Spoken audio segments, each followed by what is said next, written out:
Eluf ta' sidien ta' karozzi u xufiera mhumiex sodisfatti bid-Diskors tal-Baġit. Għas-seba sena konsekuttiva, il-Ministru tal-Finanzi naqas milli jindirizza l-ħtiġijiet ta' mobbiltà ta' eluf ta' sidien tal-karozzi u xufiera, filwaqt li ma ndirizzax ukoll il-piż tat-tassazzjoni tal-vetturi. Alfred Farrugia fisem il-Malta Automobile Club fi sqarrija qal li t-tassazzjoni tal-vetturi f'Malta bħala persentaġġ ta' tassazzjoni totali huwa l-ogħla fl-Unjoni Ewropea.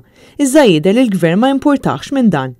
Din it-tassazzjoni ta' 3.4% hija prattikament 3 darbit aktar mill-medja ta' 28 pajjiż tal-Unjoni Ewropea.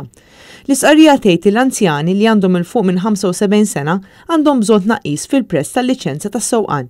Dan għaliex it-trasport pubbliku ma jissodisfax il-bżonnijiet tagħhom. Iżda jidher li Joseph Muscat huwa insensibbli għal dan kollu. Il-Gvern mhux konxu wkoll dwar il-bidla fil-klima u l-emissjonijiet. L-isqarrija ssaqsi għaliex il-Prim Ministru Joseph Muscat ma ħax sehem fis-Summit ta' Nazzjonijiet Uniti dwar il-klima li sar f'Settembru li għadda.